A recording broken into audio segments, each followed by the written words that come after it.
run for my money. There was nobody, no one that would run me. So give me a run for my money. Sipping bubbly, feeling lovely. Living lovely. Just lovely. I wanna be with you. I wanna be with you. I wanna be with you. I wanna be with you. I wanna be with you. Me, just love me. If I didn't ride blade on curve, would you still? If I'm in my mind at work, would you still? Keep it 100, I'd rather you trust me than to. Keep it a whole 100, don't got you, I got nothing. I got something. Hold on. We gon' function, no assumptions. Feeling like Tyson with it. Look at how Tyson with it. Only for the night, I'm kidding. Only for life, yeah, only for life, yeah, only for life. Let's get it. Hit that shoulder, me. I know what coming over me. Backstroke overseas. I know what you need. Already on 10, all money come in. I'm feeling go out. This feeling don't drought. This party won't end. Yo, what's up, everybody? Welcome to another episode of the Mykell Mathieu Show, episode number 27. As you know, I am no longer Monday, Wednesday, Friday, just Monday and Fridays. I got a lot of heat for you. Thank you for being a part of this journey. Like I said, you are a part of my journey and my steps towards a Hollywood star. So, thank you for being a part of it. Let's get to it. It's a lot going on when it comes to the sports world, and I got to attack it before this Charger Raider game because I got to be all the way locked in. So, of course, I'm going to start in the NFL, where the Kansas City Chiefs came up short 20-17 against the Philadelphia Eagles in the Super Bowl rematch. It was a game that was there for the taking, but it was given away by the Kansas City Chiefs. The defense did a hell of a job. They slowed down Saquon Barkley, barely 101 passing yards for Jalen Hurts, but it's going to always be about offense for the Chiefs, and the offense just didn't do enough. First thing first, the Chiefs have to get the running game together. It's no way in hell you can expect to win another Super Bowl when Patrick Mahomes is your leading rusher. Pacheco, Kareem Hunt, Brashard Smith, they have to figure out something. It's also on the O-line as well. They got to open up some holes for these running backs to run through, but they have to figure that out. They didn't go into the offseason attacking it. I guess they felt, hey, we like this group. They only signed Elijah Mitchell, but so far in the first 2 weeks, it hasn't been enough. It's been too much Patrick Mahomes having to be Superman for this team to even stay in games. So the running game has to be fixed for the Chiefs to get themselves together. They got to get a pass rush going. Chris Jones, of course, he's getting older, but you hope that he can pick it up and show a little more. He has some splash plays, but they need more consistency. George Karlaftis, where are you? Your team needs you to show up. Mike Dana, I know you got hurt early on, but you have to make some play. Some of the young guys, the rookies, they're out there trying to make things happen. But the defensive pass rush has to be better because we know the linebacker play has been really solid with Jude Tranquil, Nick Bolton, Leo Chanel doing their things. The secondary has played really good football, but it is going to take the pass rush to get to a level that we've seen from them before to get back to the Super Bowl. Coming into the season, I thought George Karlaftis was going to have his breakout year, but it just hasn't happened. He has to get it together. Just attacking the players first before I get at coaching. Butker, the butt kicker, has to get it together. He hasn't been good enough like we expect. He's one of the highest percentages of all times when it comes to making field goals, and he just hasn't done his thing. Butker has struggled, and he's been a big reason why the team lost. He makes the 58-yarder in the first half. It's a different type of game. The score is 20-20 at the end. Against the Chargers, he misses the extra point. Now the Chiefs have to try to go for two, which they didn't get. It muddies up things, and he has to figure out when it comes to getting these field goals in. Harrison Butker, you're paid like one of the best kickers. It's time for you to step up and show out, man. Like, no more Justin Tucker. You could take claim as the best guy. You see the guy over there in Dallas making the kicks to save his team and to win games. The Chiefs need more from Harrison Butker. And now I can talk about the coaches because, and I'm going to give defense a pass. They've been looking good. Other than that pass rush, Spags has been figuring out some blitzes and things to catch them off guard. I know they got the big play to Devontae Smith on McDuffie, but other than that, they didn't really give up anything major. So I have no beef when it comes to the defense. It's the offense. Andy Reid has to be much better. I hated going for it on fourth down early in the third like that. The way the defense was playing, it was 10 all. You have to just kick the ball. Kick the ball.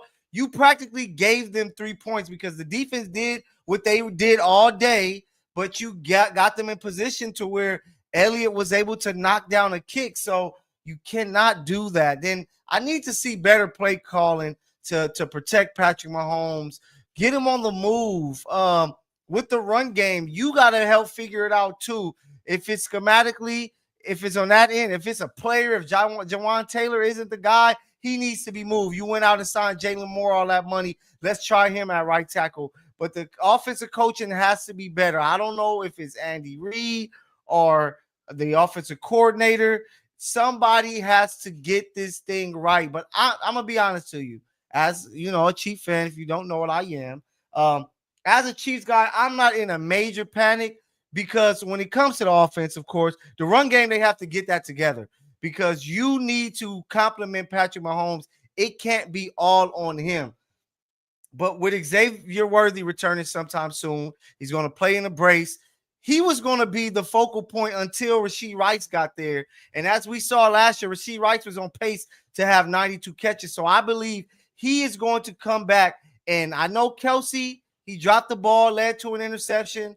He had, on the sideline was going a little crazy. But I think he is going to be a secondary guy. Once Rashee is there and Xavier there, he's going to be that third guy. And as a third guy, that's a hell of a third guy, Travis Kelce, because he showed yesterday that he still has some bursts, still knows how to get open, even when going against probably the best slot corner in Cooper DeJean. So the Chiefs are going to be all right in that situation, but they need Xavier Worthy and Rashee Rice back ASAP. But they get a Giants matchup that I feel that they should have an advantage in playing against the Giants. The Giants offense has been going crazy, but they haven't played a defense like the Chiefs as of yet. So I'm interested to see how that performance is. But Sunday night is going to be huge in New York. The Chiefs have to get that victory.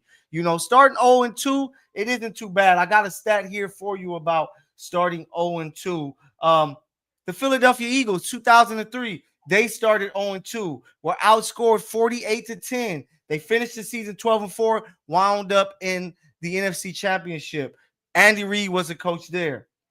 2007, the New York Giants started 0-2 and were outscored 80-48.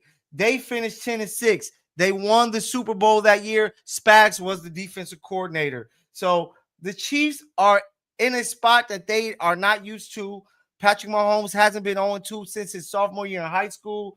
It's a spot that you don't want to see them in, but they're not out of it, guys. Like, with 15 games remaining, hell, the Chiefs can get hot and win the next 15, which I don't think is going to happen. I had them winning 12 games coming in, but the Chiefs are okay.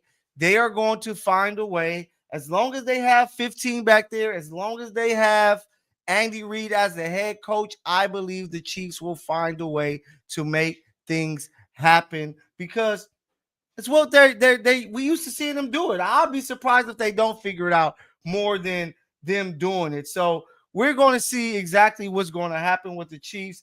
But as a Chief fan and a media member, I play both sides. I'm confident that Andy Reid and that staff will figure things out. It's not like they're getting blown out. Like, the Eagles game was a play or two, and the Chiefs win the game. Kelsey catches that. They go up 17-13. It's a different game. You put a pressure on the Eagles offense who was struggling to throw the ball, and you don't know what's going to happen. Anything can go. You don't give up that easy field goal by just punting the ball after they stop you on third down. It stays that defensive game, and you don't give up those points. The game could have went either way, just like with the Chargers. And remember, the Chiefs are doing this without their two best offensive weapons. Xavier Worthy, with that speed, we saw how he came on at the end of his rookie year, and Rashid Rice, who was on pace to be a top 5, top 7 wide receiver in the league that dominates the Kelsey areas of the field, to where now Kelsey can be that secondary third guy that at this age is perfect for him. And the Chiefs are going to be all right. I'm trusting number 15. I'm trusting Andy Reid. I'm trusting Spags. They are going to find a way. And all it takes is one win. Like, look at the Cincinnati Bengals. They didn't make it last year. They were really close, but they are a team that had a few years they started slow and made runs. And you telling me if you could trust Joe Burrow to do that, I could trust Patrick Mahomes to do that very same thing, especially in the AFC West. We're going to see the Raiders and Chargers here in a minute, but I don't fully trust neither of those teams. We see the Broncos, who just picked up an L, struggled in the first game, barely beating the Titans. I don't trust them. I believe even at 0-2, with one team in the AFC about to go 2-0, if they don't have a tie, I still have the Chiefs as the favorites to win the AFC West, because they are the Kansas City Chiefs. Until proven differently, I am rolling with them. But I want to stick to that game, because something about that game irked my nerves, and I know y'all know what I'm talking about. It's that damn tush push. It is a play I've been screaming for a couple years now. It is not a football play. It is a scrum. It is, guys. I even saw Saquon Barkley kind of pick up Jalen Hurts by the legs to try to get him across the end zone there. It is a play that has to be taken out of the game, especially if you are going to allow the Eagles to false start. Clear false starts. When I said earlier about, not too long ago, about the game was a couple plays, you call false start on that third down or fourth down. Now the Eagles have to kick a field goal. They can't even make it 20-10. They have to kick a field goal at 4th and 6, where it allows the Chiefs, you go score a touchdown, you win the game, which they were able to find Tyquan Thornton, who I am a big fan of, playing that Justin Watson MVS role. But man, the tush push is a terrible, terrible thing for football. And I go back and forth with people on X about many topics, and yesterday was a tush push. And I'm like, the reason why no other teams can do it is because the Eagles have the perfect tush push quarterback, a guy that's barely over 6 feet, if he is that, very short, stout, and strong body that's already low to the ground, that can get the hike so clean and then just fall forward. Like Josh Allen, it's a little tougher because he's so tall. He's such a big body. He can't get as low to the ground to be shoved the way that Jalen Hurts does it. Like, for a team that's playing, and using this play, they're clearly taking advantage of it. And I believe you're going to see them really do it to the max this year, because I honestly believe this is the last year we will see the tush push, because after seeing all of this with this Chiefs game, how can you ref it? The refs are like, we can't see it. They got the tapes. Even on X, they're deleting the videos of it when people were posting, because they're blatant false starts that weren't called. So I know the league is like, hey, we got to do something about this. We let it pass last year, but enough is enough. So you're going to see the Eagles do it a lot this year, but I think it is going to come to an end. Let's get back to the regular quarterback sneaks. I saw the Indianapolis coach, Daniel Jones, regular quarterback sneak, and he still got in. Like, it's still a tough play to stop even a quarterback sneak, but a tush push, especially with Jalen Hurts, is damn near impossible. It's about a 95% chance you're going to score a touchdown, and it's just not football. I'm sorry. I don't know if you guys play Madden out there, but if you play Madden through the years and you have those cheese balls, those guys that do the A-gap blitzes, they'll run goal line offense all the way down the field, and you feel like, man, they're going to at least get 3 or 4 yards per run. It's so cheesy. That's exactly what the Eagles are doing. They're just spamming and doing a play that is damn near unstoppable. So it's an unfair advantage because every drive, instead of 1st and 10s, is 1st and 9, right? The Chiefs had a chance with their play to hand off to Kareem Hunt. That was a terrible call and terrible play. If they could just do the touch push once they got their 3rd down, they had 2 opportunities to do it. They would have eventually got the 1st down. So it's a play that has to be taken out, and I'm hoping that right when the season ends, they're like, hey, this is out of here, because it is not football and it's bad for the game, but it helped the Eagles pick up another win versus the Chiefs. But I wasn't too blown away by what I saw from the Eagles, because once again, Jalen Hurts isn't the greatest of passers. And you see it, man. He misses throws, he misses guys, he settles for the underneath. And last year, I just felt that defense got so extremely hot. No matter who they played in the Super Bowl, they were going to get at him. All Jalen Hurts had to do was score touchdowns on short drives and then just protect the ball. And that's how he won yesterday. But I just don't know if that's going to do it. And we're going to figure out if they're for real, because they got the Rams coming up next week in Philadelphia. But you see what Green Bay is doing. We know that the Cowboys can spread that ball around and score points. And it's, a couple other teams in the NFC that are going to be tough. Detroit scoring 50 points against the Bears. They're going to have to throw the ball, and I don't think that Jalen Hurts can do it for them to go back-to-back. But he could prove me wrong, because he got some outside weapons. He just hasn't used them as of yet. So let's see what's going to happen. But death to the tush push. I'm calling it now. I don't want to see it anymore. Bad news, man. Joe Burrow goes out, turf toe. I thought it was just a simple injury. No, he's out for 3 months. But luckily for them, they got Jake Browning, who has been playing in games these last 2 years. And he went and picked up that victory against Jacksonville, which was a terrible, terrible pass interference called against Travis Hunter, which would have gamed it for the Jags. So they were cheated out of that victory for sure. But Jake Browning showed some really good things and played some really good football. So shout out to him doing his thing. So I trust that he's going to be able, with those weapons, that he's going to be able to pick up some wins and do some really good things for the Cincinnati Bengals. So shout out to Jake Browning, but get well for Joe Cool, number 2. I mentioned the 52 points that the Detroit Lions scored. Caleb Williams with the Bears only scoring 21. I don't know what's wrong with Caleb Williams. The guy plays too much off the script.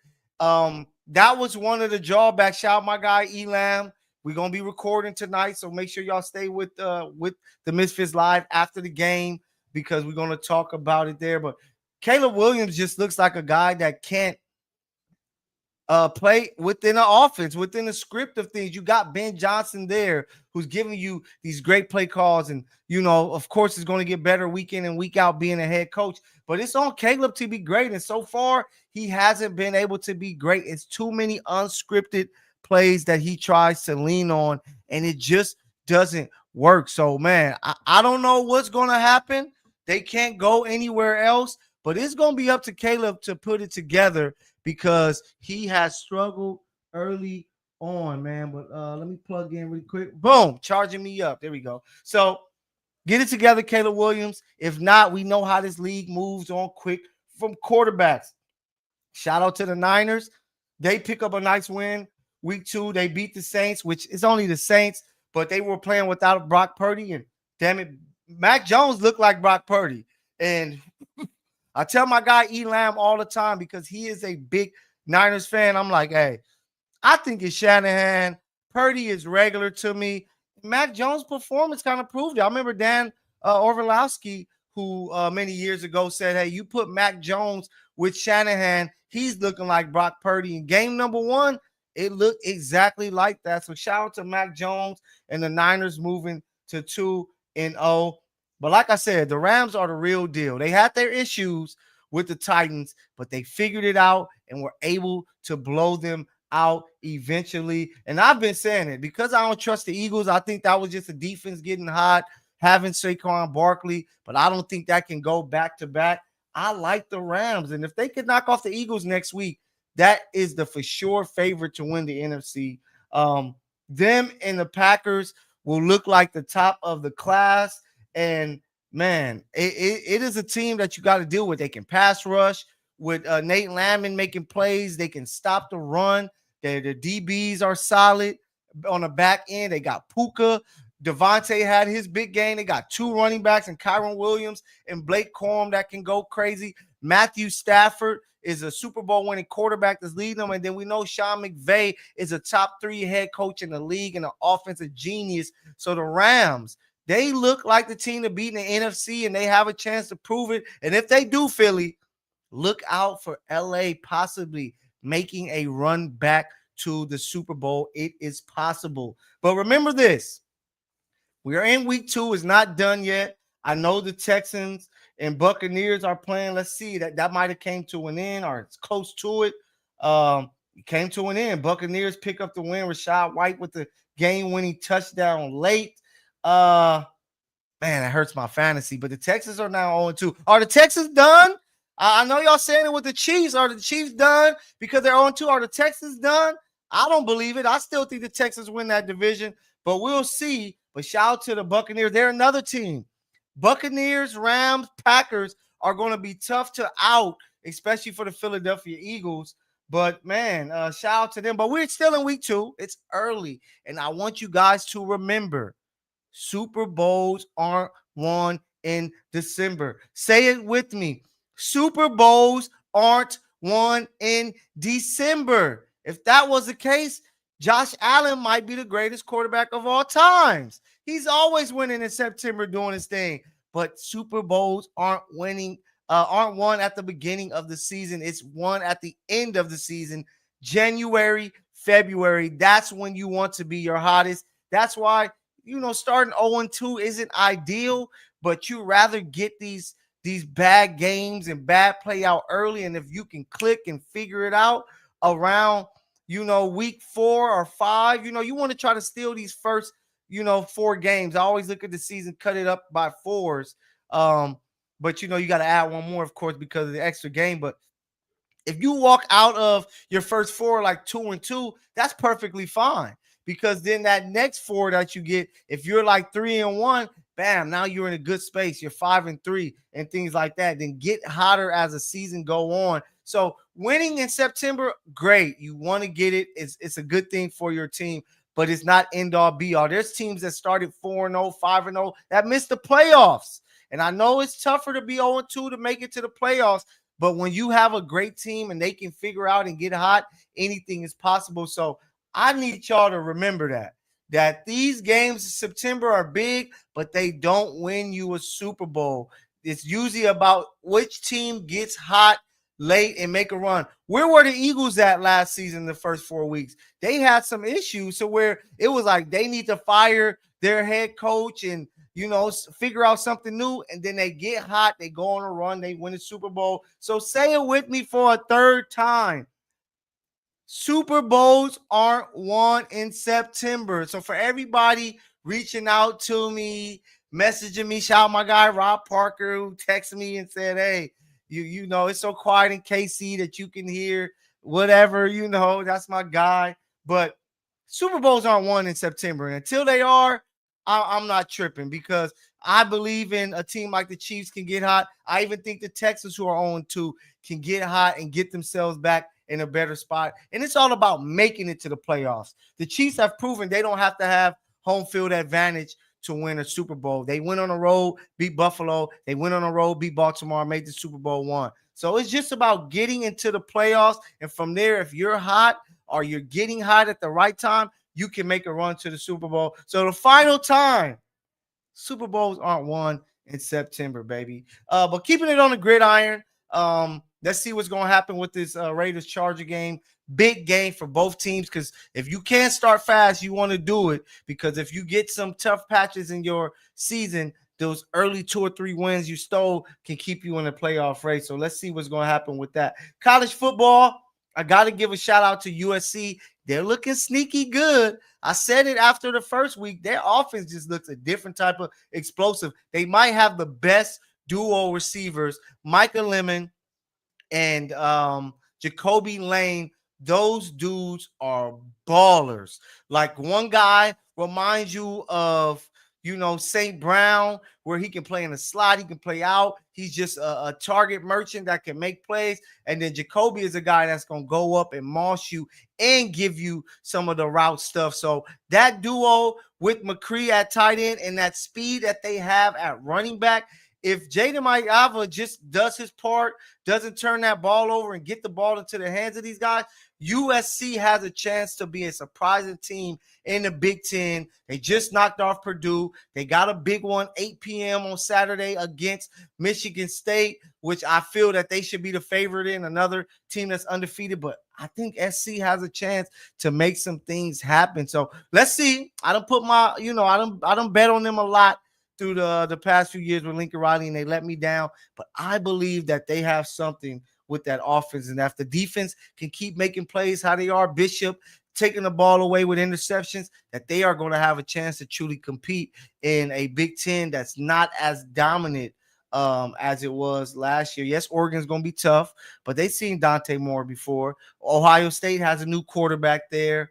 Washington isn't the same. Michigan is starting a freshman, true freshman there, even though he's great. I talked about it last episode. He's great, but he's still a true freshman. So let's see. But I got to talk about this because I was showing love to my guy Arch Manning, saying that I thought he still had a chance to put it together, to ball out, to show people that he's special. I'm off the bandwagon. I got to go. I had to pack my things. I packed it up. I'm off the bandwagon. I'm trying to find another bandwagon to jump on because when it comes to Arch Manning, it's tough to see. They played against UTEP.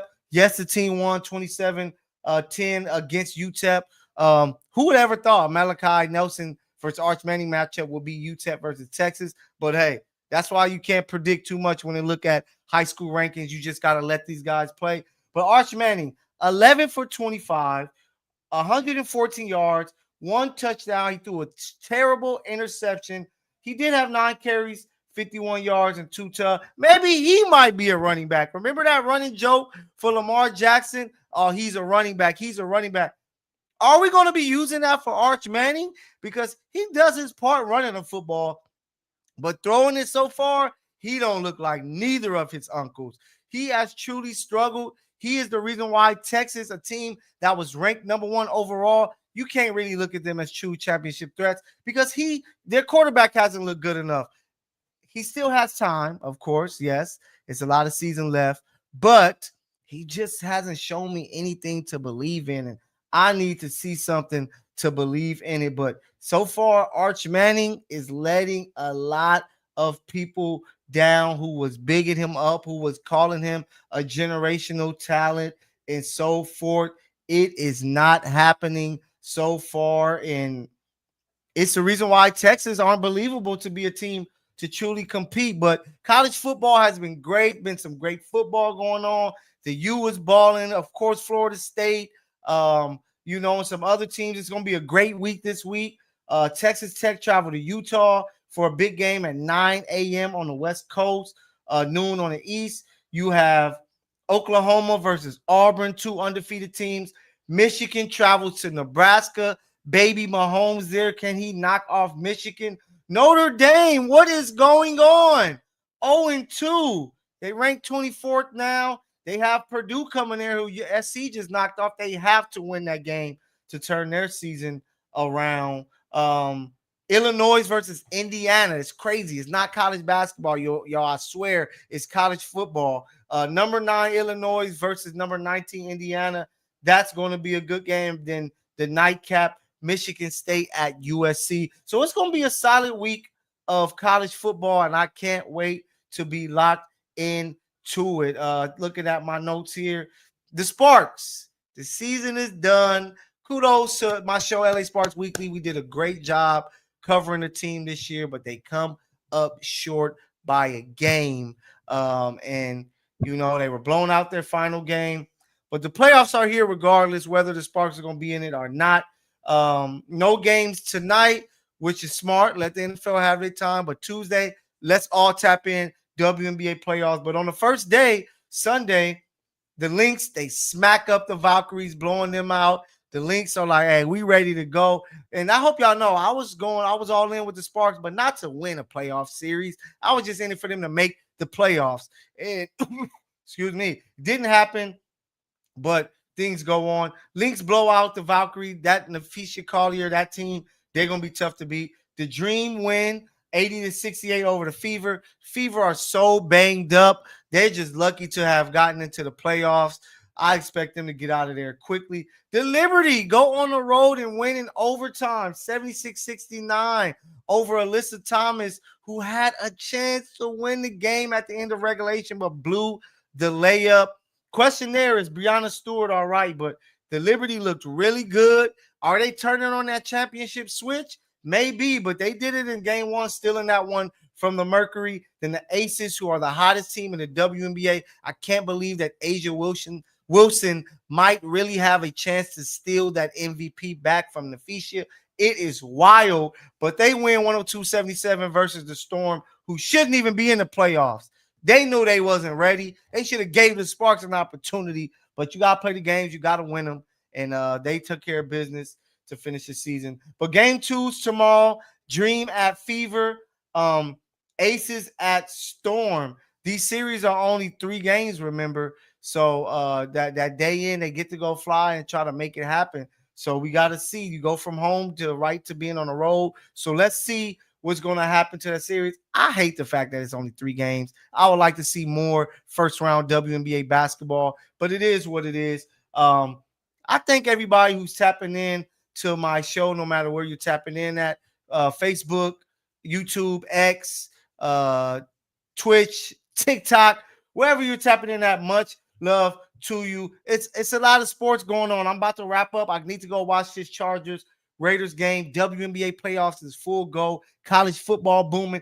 Baseball, we're getting close to the playoffs. Can the Dodgers make it back-to-back? All eyes in LA are on that. But I got to finish up. Chris Brown and Breezy Bowl hit LA. He lit it up for 2 nights, had the streets going crazy. All the girlies was outside dressed up, looking amazing. Shout out to the ladies who had fun. But fellas, I'm telling you this. Don't let your lady sit too close to that stage, man, because did you see what he did to Kayla Nicole? Like, I'm like, y'all need to go get a room or go to the back and finish the job. Like, if he gets your girl on stage, it's going to be hard to get her back home that night or that weekend. So, of course, the ladies are enjoying it and everything, but fellas, keep your ladies away from close to the stage because Chris Brown is killing it. And he just further proven, like, his name, it should have already been there, but if it hasn't, it needs to be up there with the Mikes, the Prince, the Usher, these super talented guys who put on amazing shows that you don't want to miss. Do I think he has the catalogs like some of those guys as legendary? That's maybe a thing that you can debate. But when it comes to putting on a show, Chris Breezy is up there with the best of the best. Michael Jackson, Prince, Usher, Beyonce, and whoever else you want to throw in that hat. That boy C Breezy does his thing. But fellas, keep your ladies away from the front rows. And then just maturing. I wanted to talk about this. I got into a back and forth with a few people on X about this.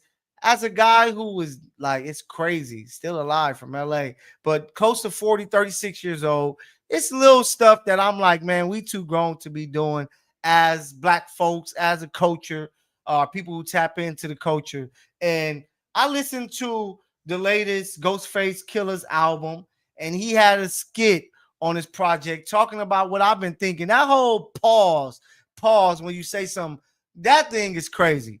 Like, I think we need to be done with that. People are just talking. You ain't thinking to that level. You're just talking. You could be talking about sports. And if you use D, which people for years has played, hey, on the D, make sure that, you guys are playing like this, using, being active and things like that. It's part of sports talk.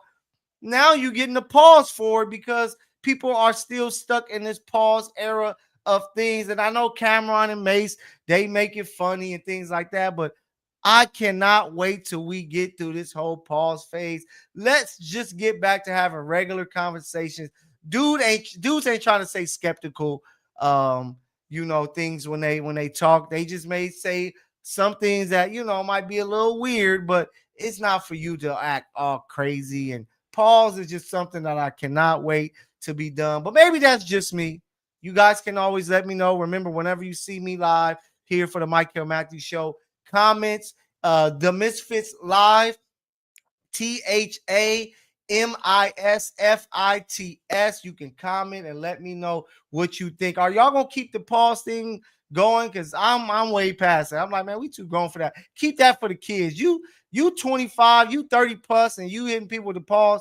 Man, you need to grow up, and that's how I feel about it. But final thing, gotta tap into my little nerd side a little bit. I can't wait for this Marvel Zombies. They dropped another trailer. The 4 episodes drop next Wednesday. I am so excited for the 24th. It's gonna be dope. Something different as we sit and wait for the next Spider-Man movie next year. We sit and wait for Doom next season or next year. So shout out to Marvel Zombies. It looks very interesting. If you don't know, What If Season 1, I believe it was like episode 4, it was a zombies episode where they introduced us that world where the superheroes became zombies and some of them aren't. So they're trying to survive and get a cure.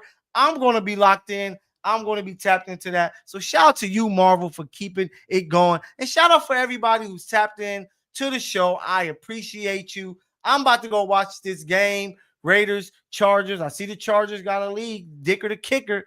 He's part of my fantasy team, so kudos to him. I got some points for him. But to give you an update just in case you might be driving. It's 3-3 right now. It's going to be a hell of a game. Can't wait to see it. So let me get to it. Remember, tonight, after the game, the Misfits Live, me and my brother, Elam Squared, Elam the second, we are going to be live giving you the Misfits Live, where we're going to be talking about a lot of things. Once again, more NFL talk. Let's see what craziness he's coming with this week. More college football talk. We're going to talk about, Sea Breezy, so much more. But I thank everybody for tapping in. It's time for me to get up out of here. But I'm going to let y'all leave with a tune, of course. Shout out K Lamar, still repping for the West. But I appreciate you guys for tapping in.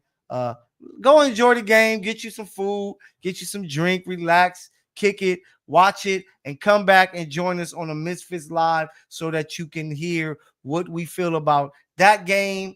Going more in depth with the Chargers Raiders, going more in depth with what we saw with the Buccaneers. And I'm guaranteed my guy Elam is going to say something crazy about my Chiefs that's going to make me jump through the screen and strangle them. So we're going to see. But I thank you guys for tuning in. Yes, you just tuned in to the Mykell Mathieu Show, and I appreciate you. I'm back Friday to get you ready for week 3 of college football of the NFL season, baseball, and whatever breaking news or hot topics are going on within the culture. I got you covered. I'll check you guys on Friday, baby. If I didn't ride blade on her, would you still? If I'm in my mind at work, would you still? Keep it 100, I'd rather you trust me than to. Keep it a whole 100, don't got you, I got nothing. Run for my money. There was nobody, no one there around me. So give me a run for my money. Sipping bubbly, feeling lovely. Living lovely. She's lovely. I wanna be with you. I wanna be with you. I wanna be with you.